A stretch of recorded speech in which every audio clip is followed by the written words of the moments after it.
বর্তমানে আধুনিক পৃথিবীতে ইন্টারনেটের মাধ্যমে আমরা অনেক রকম ভিডিও দেখতে পারি। আজকে কিছু অভূতপূর্ব আশ্চর্য রকম ভিডিও দেখব। নাম্বার 1, চোখ হলো সৃষ্টিকর্তার এক অভূতপূর্ণ সৃষ্টি, যার দ্বারা আমরা সারা পৃথিবীর সৌন্দর্য উপভোগ করতে পারি। কিন্তু অনেক সময় এই চোখেই বিভিন্ন রকমের ইনফেকশন হয়ে যায়। যেমন এই চোখটিকে দেখে মনে হচ্ছে যে চোখের ভিতরে কিছু চকচক করছে, কিন্তু ভালো করে দেখলে বোঝা যাবে যে এগুলি কোনো চকচকে কিছু না, বরং সাদা রঙের কিছু পার্টিকেলস। আসলে এটি এক ধরনের চোখের ইনফেকশন। ডায়াবেটিস, হাইপারটেনশন, হাই কোলেস্টেরলের জন্য চোখে এইরকম সমস্যা দেখা যায়। এই রোগটিতে চোখের মনির ভিতরে ক্যালসিয়াম জমা হয়ে যায়, তাই চোখটিকে দেখতে ঠিক এইরকমটাই লাগে।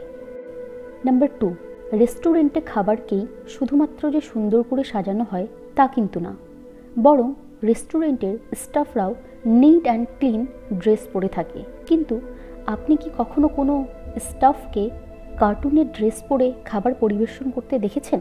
জাপানের এই শেফটি একটি বিড়ালের মতো কস্টিউম পরে খাবার পরিবেশন করছে। এই শেফটি মানুষের খাবারের সঙ্গে সঙ্গে এন্টারটেনমেন্টের দিকেও বিশেষ লক্ষ্য রেখেছেন। নাম্বার 3, এই ভিডিওটি প্রথমবার দেখলে মনে হয় যে কিছু লোক হয়তো বা কোনো সামুদ্রিক ঝড়ে আটকা পড়ে গিয়েছে আর তারা এই সামুদ্রিক ঝড় থেকে বেরোনোর চেষ্টা করছে।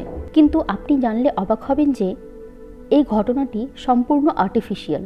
আসলে এই জায়গাটিতে নাসা তার অ্যাস্ট্রোনটদের ট্রেনিং দেয়।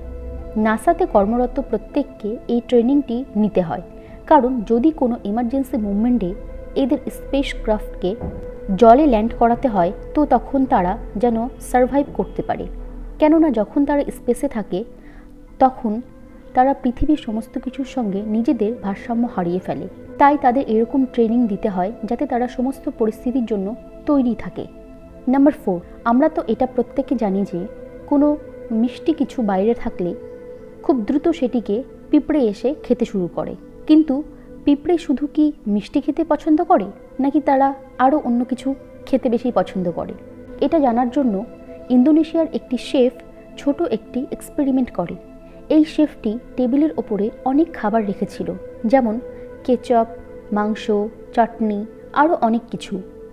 আর এই পিঁপড়েগুলি এই সবুজ রঙের চাটনিটি বেশি খেয়েছিল, যার মধ্যে মেলন ফ্লেভার ছিল। পিঁপড়েগুলির এই ডিশটি এতটাই পছন্দ হয়েছিল যে দেখতে দেখতে তারা পুরোটাই শেষ করে দিয়েছিল। নাম্বার 5, যাদের মাথাতে চুলের পরিমাণ কম বা চুল নেই তারা সাধারণত ভিক্স পরে, কিন্তু এইরকম ভিক আগে হয়তো আপনি কখনো দেখেননি। এই ছেলেটি আফ্রিকার বাসিন্দা, আর আমরা তো জানি যে আফ্রিকার লোকেদের চুল খুব কোঁকড়ানো হয় এবং খুব রাফ হয়। প্রথম অবস্থাতে দেখলে মনে হয় যেন এই ছেলেটি ভিক লাগাচ্ছে, কিন্তু আসলে ছেলেটি তার চুল সম্পূর্ণভাবে কেটে ফেলার পর আবার তার কাটা চুলগুলিকে মাথায় সুন্দর করে সেট করছে। আর আশ্চর্যের ব্যাপার হলো যে ছেলেটি চুলগুলি মাথায় রাখার সঙ্গে সঙ্গে সেটি সুন্দরভাবে সেট পর্যন্ত হয়ে যাচ্ছে, যা দেখে একদম ভিকের মতো লাগছে। নাম্বার 6, এই প্রাণীটিকে প্রথম অবস্থায় দেখে কোনো অদ্ভুত ক্রিয়েচার মনে হচ্ছে, কিন্তু আসলে এটি একটি মাছ। প্রজাপতির ডানার মতো বড় বড় সুন্দর পাখনা এই মাছটির, তাই এটির নাম বাটারফ্লাই ফিশ। এই মাছগুলি বাচ্চা দেখতে খুব সুন্দর হয়। জলের মধ্যে এরকম বড় পাখনাগুলি মেলে সাঁতার কেটে তারা ঘুরে বেড়ায়, যা দেখতে খুব সুন্দর লাগে। সাধারণত এরা ঠান্ডা জলে থাকতে বেশি পছন্দ করে।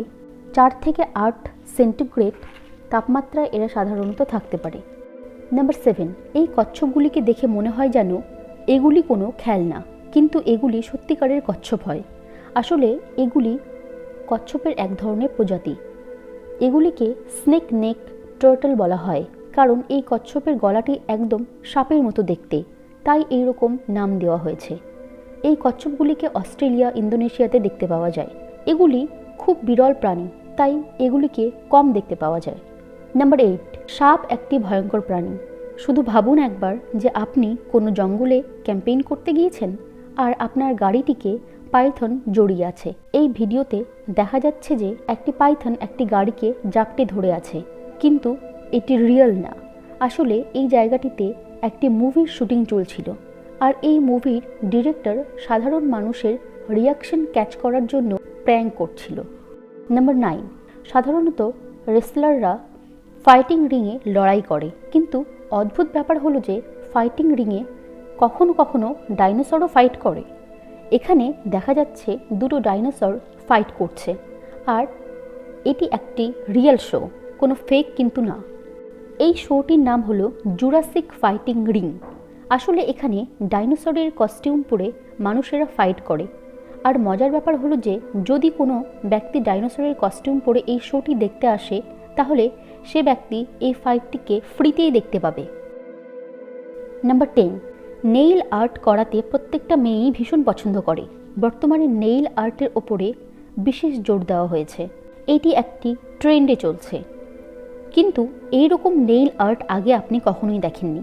আসলে নখের ওপরে ফেক নেইল লাগিয়ে তার ওপরে একটি বড় আর্ট করা হচ্ছে, যেটি দেখতে ভীষণ সুন্দর লাগছে। কিন্তু চিন্তার বিষয় হলো যে এত বড় নখের উপরে আর্ট করার পর সেটিকে কি করে ক্যারি করবে। আজকের ভিডিওটি কেমন লাগলো আমাকে কমেন্টের মাধ্যমে জানাতে পারেন। আর ভিডিওটি ভালো লাগলে লাইক করবেন এবং সাবস্ক্রাইব করার অনুরোধ রইল। ধন্যবাদ।